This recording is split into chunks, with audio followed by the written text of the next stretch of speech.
Čau lidi, akorát jsem po tréninku ramena paží.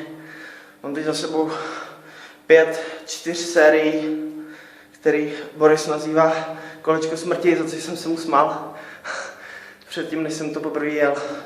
Protože je to fakt psycho. Na stranu druhou je to maximálně efektivní na rozvoj paží. Fakt bomba trénink, mám teď za sebou tuším 6., 7. týden diety, něco takového.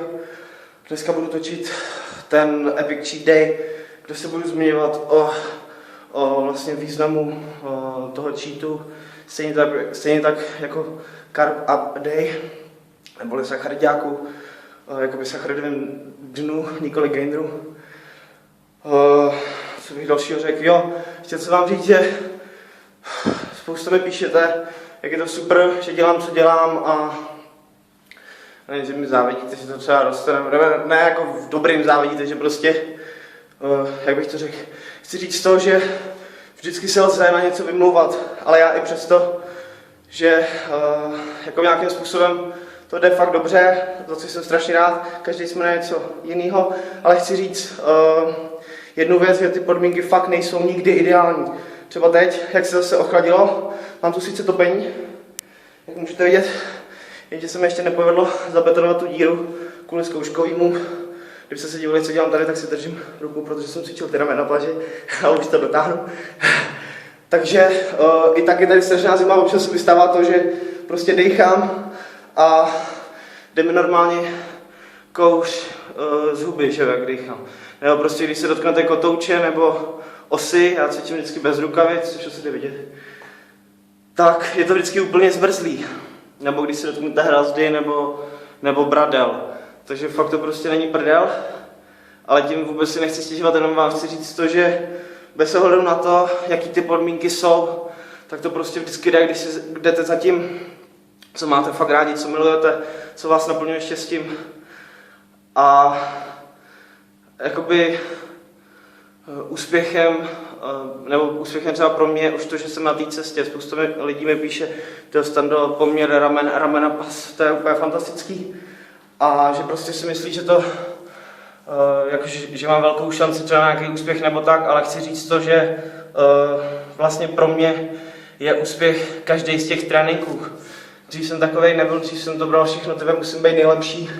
Když se zhorší můj konkurent, tak je to dobrý pro mě a podobně, ale prostě já teď jako, samozřejmě, já se nejdu jenom zúčastnit, jdu si teď pro zkušenosti a pro vyzkoušení superkompenzace, která pro mě bude po prvním životě, vůbec zkusit tu atmosféru, jaký to bude, dostat se prostě mezi, tam já nevím, kolik tam může být klubů, třeba 40-50 podle toho, jak sleduju nějakým způsobem internet, tak si myslím, že jakoby to množství těch závodníků bude fakt velký.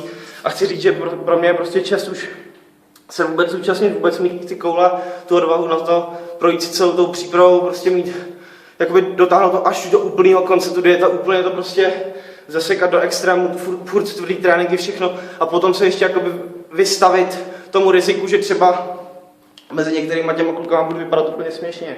Což věřím a doufám, že nebudu, ale stát se to prostě může. A pro mě je prostě čest být na té cestě a tohle pro mě je tím úspěchem. Samozřejmě neříkám, že jako nechci jít dál, jestli jako, že nemám nějaký sny jako v této oblasti a že se v tom dál nechci rozvíjet. Samozřejmě, že chci. Jenom říkám vždycky, prostě když si vybudovat pevnost, musíš od těch základů.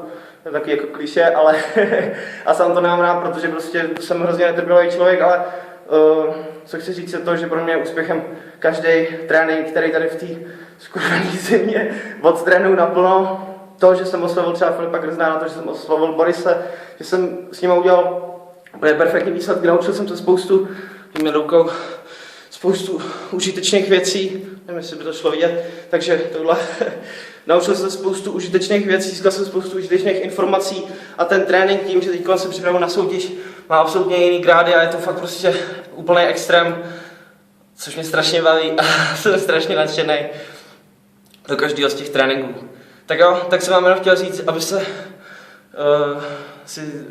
abyste, když víte, co chcete, což je podle mě klíčový k tomu, aby člověk mohl být šťastný, když víte, co chcete, tak se zatím prostě jděte bez ohledu na to, jaký ty podmínky máte. Prostě ty podmínky nikdy nebudou dokonalý, ale dokonale může být váš přístup, který vás nakonec může dotáhnout k tomu k cíli, nebo můžete být úspěšný už vlastně tím, že každý ten den odjedete tak, jak prostě, jak vám to přijde jako smysluplně strávený den. Takže jo, když se kouknete, tak tady mám absolutně směšný váhy, což může docela to, teď se ani nevybavím to slovo, jak mám málo cukru, ale jo, že může být docela zavádějící, protože já jsem vždycky trénoval spíš horší technikou, s většíma váhama a musím říct, že teď s Borisem, jak se to změnilo, tak ten trénink to je úplný peklo, to ještě do toho motivace těch závodů a prostě jsem rád, že se na tom tréninku fakt nepobleju.